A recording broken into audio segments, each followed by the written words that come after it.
Саламатсыздар ма, құрметті оқушылар? Бүгін біз алгебра 8-ші сынып 2-138-ші есепті шығарамыз. Бұл жерде ортақ, бұл бізде рационалдың теңдеуі. Енді бұл жерде не істейміз? Мүмкін мәндер жиын жасаймыз. Енді теңдеудің түбірлерін табу қажет. Енді бұл жерде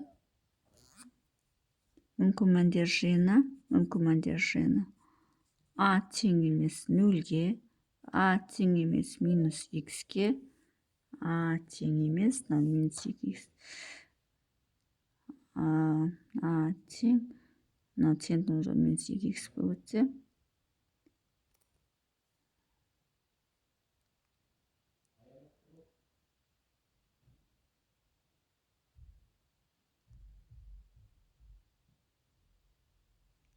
А тең емес, яғни x тең емес 0-ге болып қалады. X орнына 0-ді қойсақ, А 0 болады, А-ның өзі қалады. А 0-ге тең емес. Бізде екі айнымалы болғандықтан, бұл жерде x тең емес, немесе x тең емес минус 1-ге, минус 1-ге тең емес. Яғни x тең емес минус 1-ге, себебі мына жерге минус 1-ді қойсаң, минус 2 болады.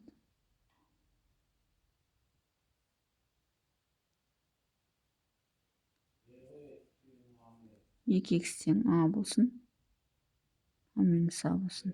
X тең емес минус А бөлінген 2-ге. Түсінде ма? Осының орнына қойсақ, аға. Сонда x тең емес минус А бөлінген 2-ге тең болады. Өйткені мына 0-ге теңестіреміз. Енді бұл жерде мынаған тең емес, сосын минус x-ке тең емес, есебі минус x болып қалса, мына жер минус x болса, 2 қосылып 0 болып қалады. Жер 0 болса, онда ол бөлшектің бөлімі 0 болып қалады. Осы үш жағдай мүмкін мәндер жиыны. Енді бұл есеп қалай шығады екен? Ортақ бөлімге барлығын аламыз, яғни ортақ бөлімге А плюс x, А плюс 2x-тің барлығын аламыз. Сол кезде мына жерге А плюс x пен А плюс 2x маған қызық болып тұр. Енді бұл есеп шығармағасын. А плюс 2x болады. Мұнда А плюс x болады. Болды. Енді осыны шығарайық. Не жауап шығады екен? Бірінші мына өзін ашайық, яғни мына екеуін көбейтеміз. Бізде А квадрат болады. Мына екеуін көбейтеміз. Плюс 2ax болады. Көбейтеміз плюс ax болады. Көбейтеміз плюс 2x квадрат болады. Плюс, енді мына екеуін көбейтеміз. А квадрат плюс 2ax болады. Мына жеке осылай көбейтеміз.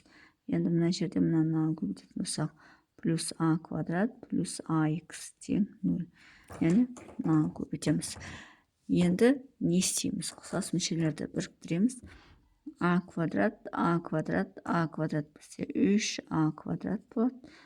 2х квадрат біреу ғана, сондықтан плюс 2х квадрат болады.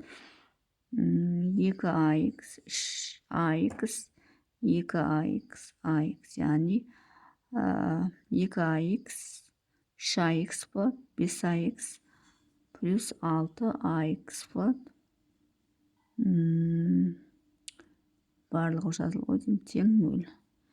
Енді бұл жерде не істейміз? Бұл жерден не істеуге болады? Қалай шығарамыз?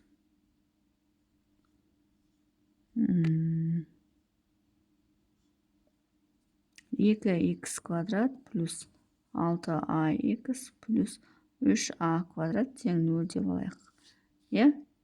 Осы квадрат теңдеуді шығарамыз. Енді бұл жерде мынау бізде Б болып тұр, мынау бізде А болып тұр, мынау бізде С болып тұр. Өстіп, дискриминант арқылы шығарамыз. Дискриминант тең Б квадрат, яғни 36а квадрат болады. Минус 4 көбейту 2 көбейту 3а квадрат болады. Тең. Енді мына екеуін көбейтеміз. 6 болады. 6-ны 4-ке бөлсек 24 болады. 36-тан 24-ті аламыз. Сол кезде бізде 12 шығады екен. 12а квадрат болады. Яғни 24, я? 36-тан 24 алсақ 12а квадрат болады. Енді x1, x2-ні табамыз. Ол бізден алды плюс болғандықтан минус 6а плюс минус түбір асты 12а квадрат бөлінген 4 болады. Тең. Енді осы жерден минус 6а плюс минус түбір асты 12-ні көбейткіш шешік дейміз. 4 көбейту 3 плюс а квадрат бөлінген 4 деп тең минус 6а плюс минус. Енді түбірдің астынан 4 шығар, және а квадрат шығады. 4 2 болып шығады, а квадрат а болып шығады. Сонда 2а түбір асты 3 болады. 4а квадрат болып кірсе. Бөлінген 4 болады. Енді осы жерден екеуінен 2а-ны жақшаның сыртына шығарып 2а-ны жақшаның сыртына шығарып минус 3 болады, плюс минус түбір асты 3 болады, бөлінген 4 болады. 2а-ны жақшаның сыртына шығарып жүрсек, мынаның минусы қалады. 6-ны 2-ке бөлсек 3 болады. А мен ақысы қарады. 2а-ның өзі 1 болады. Түбір асты 3 бөлінген 4 болады. Енді мына мен мына ақысы қарады. Мына жерде 2 қалады. Сонда а минус 3 плюс минус түбір асты 3 бөлінген 2 болады. Сонда бірінші жауабымыз x1-іміз тең болғанда ашайық. Минус 3а плюс а түбір асты 3 бөлінген 2 болады. Бірінші жауап. Екінші жауап минус 3а минус а түбір асты 3 бөлінген 2. Сонда осылай екі жауап шығады екен. Бұл бізде мүмкін мәндер жиынында жоқ. Сондықтан осы жауапты ала береміз. Яғни жауап айырмалы арқылы болады екен. 38-дің біріншісі, енді екіншісін шығарамыз.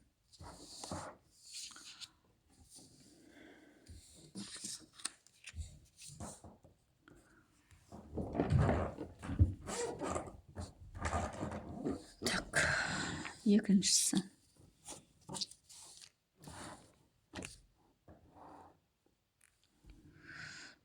Бір азайту 2а бөлінген x минус а тең b квадрат минус а квадрат бөлінген а квадрат плюс x квадрат минус 2ax.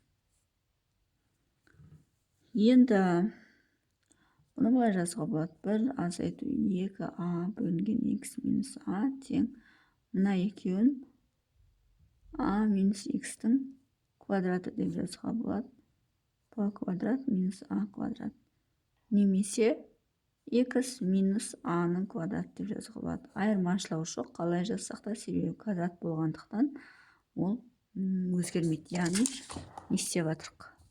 А квадрат плюс x квадрат минус 2ax-ті x минус а-ның квадраты деп жазуға болады. Немесе а минус x-тің квадраты деп жазуға болады.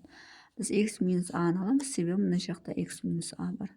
Сонда мүмкін мәндер жиыны x тең емес а болады. Өйткені а-ның орнына x-ің орнына а-ны қосақ, а мен а қосылып, бізде 0 болып қалады.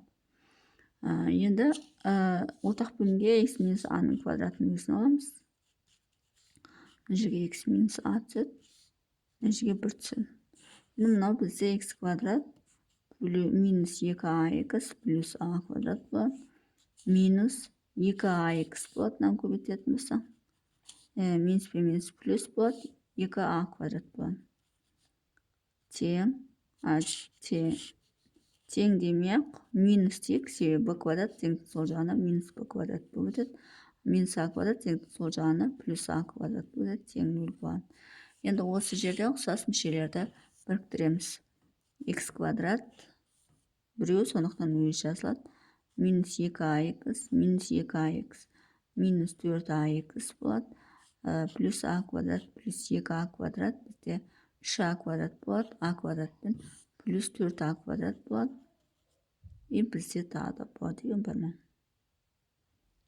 минус b квадрат болады. Тең 0 болады. Енді бұл жерден a тең 1 болады, b тең минус 4a болады, с тең 4a квадрат минус b квадрат болады. Міне, сонда осындай квадрат теңдеуге келеміз. Енді дискриминант арқылы шығатын болсақ, мынаның квадраты 16a квадрат минус 4 көбейту 1 көбейту 4a квадрат минус b квадрат. Енді ашамыз. 16a квадрат минус 4-ті 4-ке көбейтсек 16a квадрат болады. Мына екеуін көбейтсек плюс 4b квадрат болады.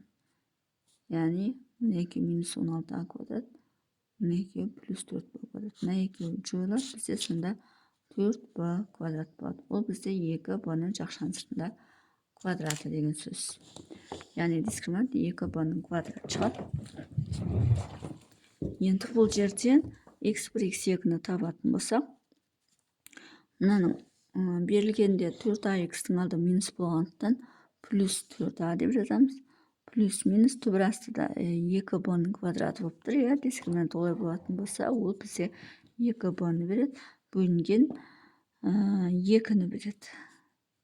Енді осы жерден 2-ні жақшаның сыртына шығарамыз.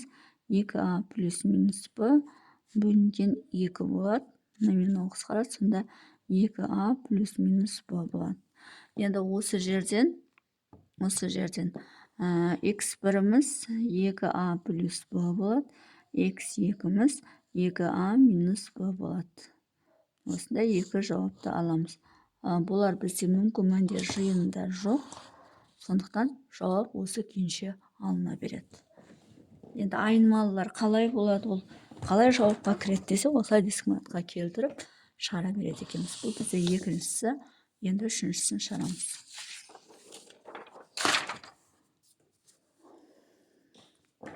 Үшіншісі бізде x бөлінген x плюс a плюс 2x бөлінген x минус a тең 5a квадрат бөлінген 4x квадрат минус a квадрат. Енді не істейміз? Енді мына x квадрат минус a квадрат, ол x плюс a, x минус a-ны көбейтетін тіс, сондықтан мүмкін мәндер жиыны x тең емес плюс минус a болады. Яғни мына жерге минус a қоюға болмайды, мына жерге плюс a қоюға болмайды. Өйткені мына 0 болып кетеді, қоятын болсақ. Мүмкін мәндер жиынын жазып қойдық. Енді ортақ бөлінге 4x квадрат минус x квадраттың a квадраттың өзін аламыз. Сонда мына жерге 4x минус a түседі, мына жерге 4x плюс a түседі, мына жерге 1 түседі.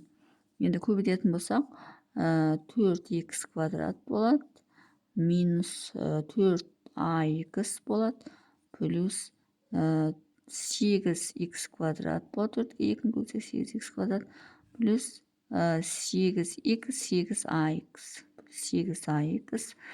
Мына теңдіктің сол жағына минус 5a квадрат қып бірден өткізіп тастай салайық, тең 0 болады.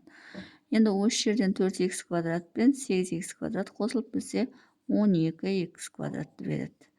Минус 4ax пен плюс 8ax плюс 4ax береді, екеуі қосылып кетіп, сосын минус 5a квадрат тең 0. Енді біз осы жерде квадрат теңдеуге келдік. a-мыз 12-ге тең, b-мыз 4a-ға тең, с-мыз минус 5a квадрат. Неге олай жазып жатырмын? Кейбір оқушылар түсінбей қалады, қалай шығарамыз деген секілді.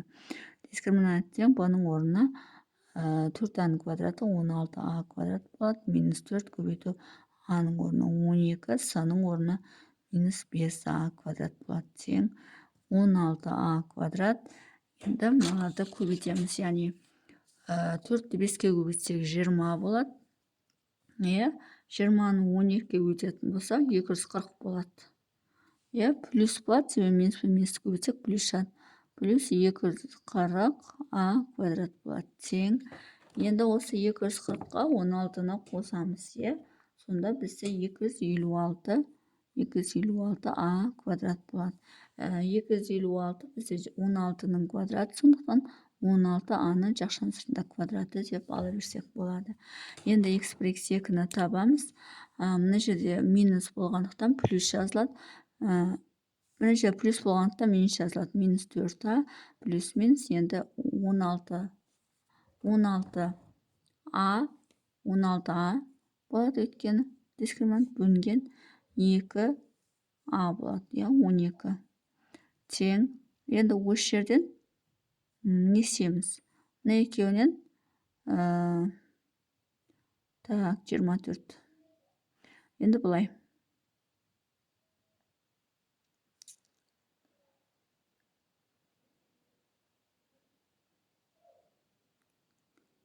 Екі жауаппен шығарайық, Бөйтсек, 16-тан 4 тасаң 12 болады.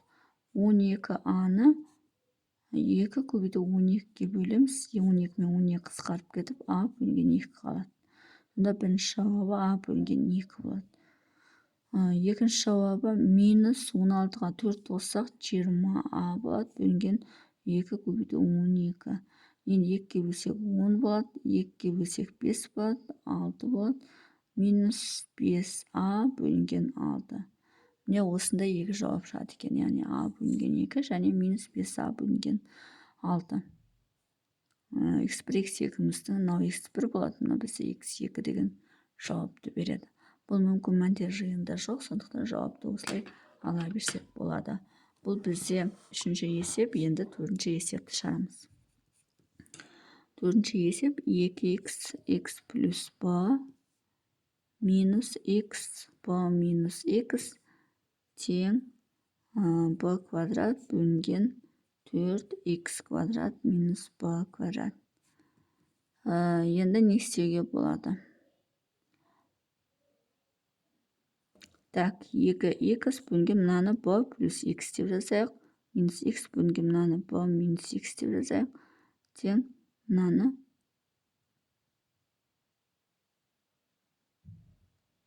минус b квадрат бөлінген минус шығарып жіберсек 4b квадрат минус x квадратқа береді. Енді бұл жерден мүмкін мәндер жиыны x тең емес плюс минус b-ға. Минус b-ға тең болса 0 болады, плюс b-ға тең болса 0-ге тең болады. Сондықтан бөлшектің бөлімі тең болмау керек. Мына жақта да плюс минус b-ны қоятын болсақ, онда алынып бізде 0 болып қалады. Сондықтан бұл жауап алынбайды. Енді ортақ бөлімге 4b квадрат минус x квадратты береміз. Мына жерге 4b минус x түседі.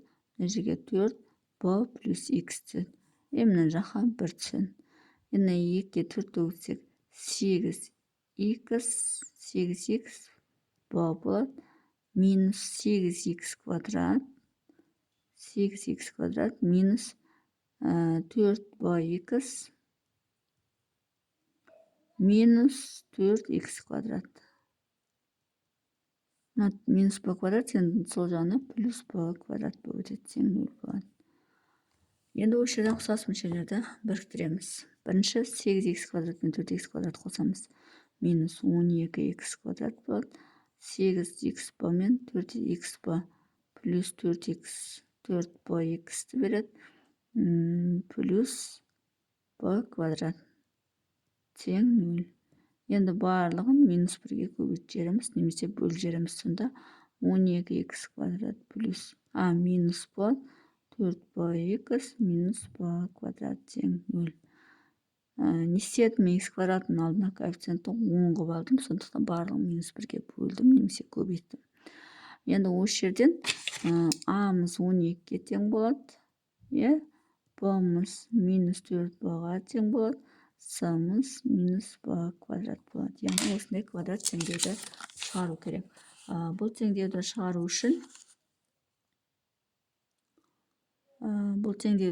үшін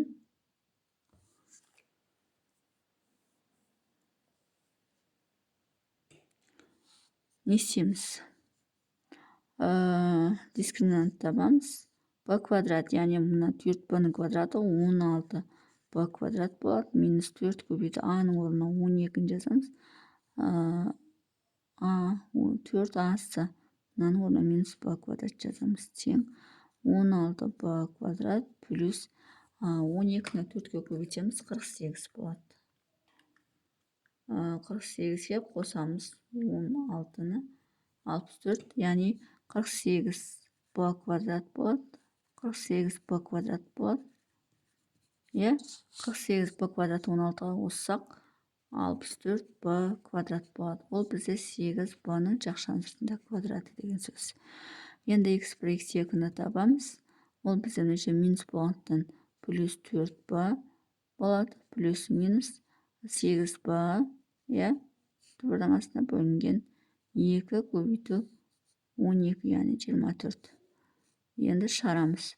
4-ге 8 қоссақ 12b, 12b-ны 2 көбейту 12-ге бөлсек 12 мен 12 қысқарып b бөлінген 2 қалады. Енді екеуін қосатын болсақ минус 4b бөлінген 2 көбейту 12. Мына жерде 2, мына жерде 2, мына жерде 1, мына жерде 6. Минус b бөлінген 6. Демек, біз не істедік? Екі жауапты таптық. x1-іміз тең болады b бөлінген 2-ге, x2-іміз тең болады минус b бөлінген 6-ға деген осындай жауаптарды алдық. Бұл мүмкін мәндер жиынында жоқ, сондықтан өзін ала береді екенбіз. Енді бұл 4-ші есеп, енді 5-ші есеп шығарамыз.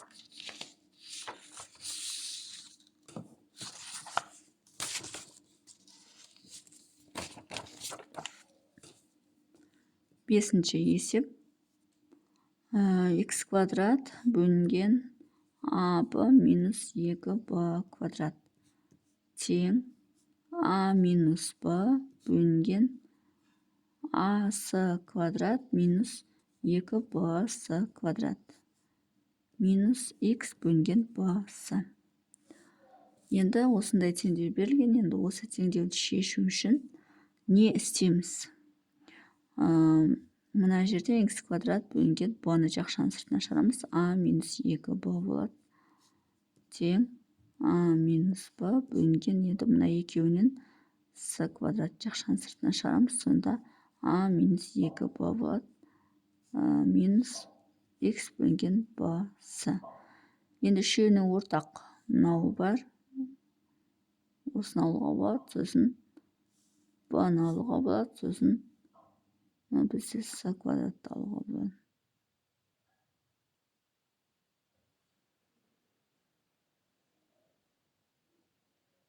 Енді ортақ бөлімге a минус 2b-ны аламыз, b-ны аламыз, және с квадратты аламыз. Енді осының барлығын мына бөлетін болсақ, b мен кетеді, a минус b, мына жерге с квадрат түседі. Мына жерге с квадрат кетеді, а минус мына жерге b-ның өзі түседі. Мына жерге b мен с-ның біреуі, яғни с a минус 2b. Міне осылай түседі. Енді с квадрат x квадрат болады. Тең, мына екеуі a b болады, минус b квадрат болады. Минус a с x болады, плюс 2b с x болады. 2b с x болады. Енді не істейміз? Мынаны өзінің орнында қалдырып, мыналардың бәрін теңдіктің сол жағына жіберейік. С квадрат x квадрат минус ab плюс b квадрат плюс a с x минус 2b с x тең 0. Енді осы жерден x квадрат, с квадрат, x квадраттың өзін жазайық. a с x, b с x, екеуінен с x-ті шығаратын болса, плюс с x шығарсам, a минус 2b және с x болады. Одан кейін надан плюс b квадрат минус 2ab тең 0 болады. Енді осы квадрат теңдеуде a деп отырғанымыз с квадратқа тең, b деп отырғанымыз a минус 2b және с-ға тең көбейтіндісі, және с деп отырғанымыз b квадрат минус ab деген сөз.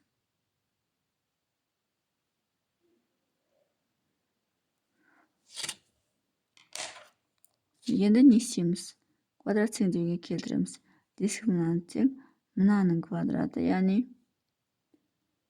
а минус 2b және с-ның жақшаның сыртында квадраты минус 4 көбейту с квадрат көбейту b квадрат минус аб тең.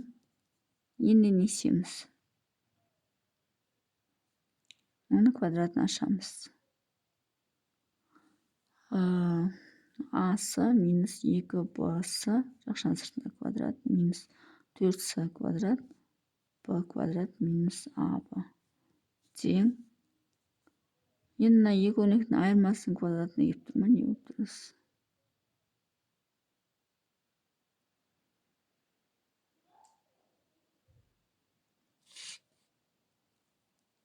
Ашсақ әртүрлі нәрсе шығып кетейін деп тұр. Мына жерден квадраттасаң, мынаның квадраты а минус 2b-ның квадраты көбейту с квадрат минус 4b квадрат с квадрат плюс 4аб. Мынаны көбейтетін болсақ, мына бізде а квадрат минус 4аб плюс 4b квадрат минус 4b квадрат с квадрат плюс 4аб. Енді ашамыз. а квадрат минус 4аб плюс 4b квадрат минус 4b квадрат с квадрат плюс 4аб.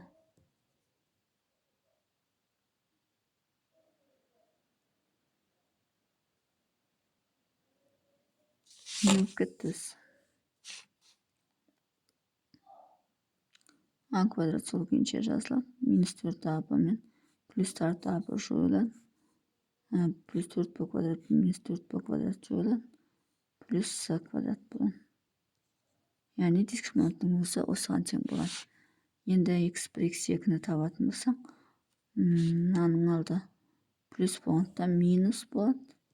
а минус 2b с болады. Плюс минус түбірасты а квадрат плюс с квадрат бөлінген 2 көбейту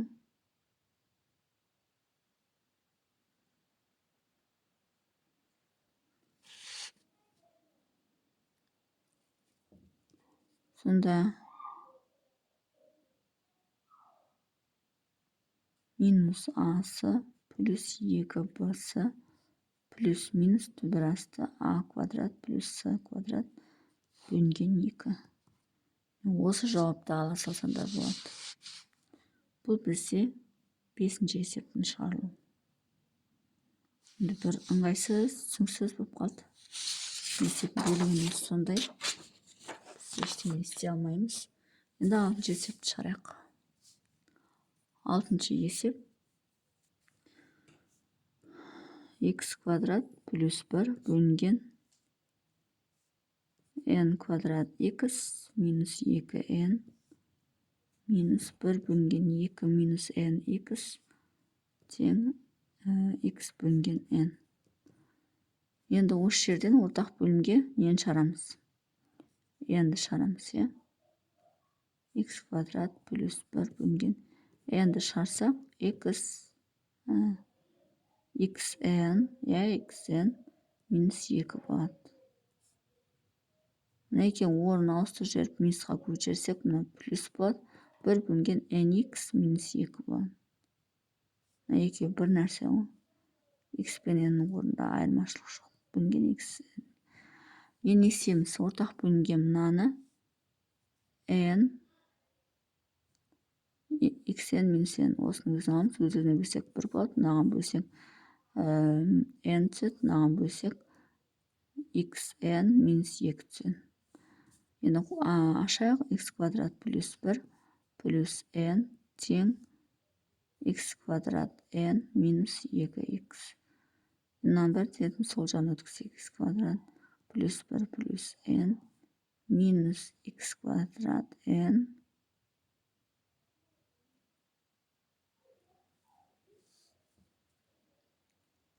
минус x квадрат плюс 2x болады, тең 0 болады. Енді осы жерден x квадрат жақшаның сыртына шығарып жүрсек, 1 минус n болады. Плюс 2x болады, плюс n плюс 1 болады. Тең 0 болады. Енді бұл жерде a деп отырғанымыз 1 минус n болады. Жақша алдындағы жер жоқ негізі. b деп отырғанымыз 2-ге тең, с деп отырғанымыз n плюс 1-ге тең. Осындай квадрат теңдеу болады. Енді осы жерден x1, x2-ні табатын болсақ, мынаны плюс болғанда минус 2 болады, плюс минус. Дискриминант таппаппын ғой. Дискриминант тең.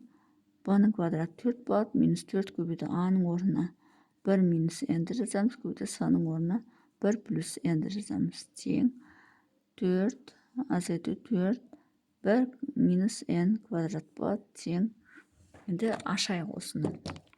4 болады, нәйкен көбейтсек минус 4 болады, плюс n квадрат болады. Сонда мына жолатта n квадрат қалады. Сонда дискриминант бізде n-ді береді. Енді x1, x2-ні табатын болсақ, мынаның алды плюс болғандықтан минус 2 плюс минус n болады. Өйткені түбірі n квадраттың түбірі n бөлінген 2. 2a деп отырғанымыз 1 минус n тең. Енді не істейміз? Минус 2 плюс n бөлінген 2, 1 минус n. Бірінші жауабы. Екінші жауабы минус 2 минус n бөлінген 2, 1 минус n. Сонда бізде осындай жауаптарды алады екенбіз. Сонымен есебінің шығар жолы осындай. Егер есебінің шығар жолы түсінікті болса, лайк басып, комментарий жазып, каналыма тіркеліп кетсеңіздер болады.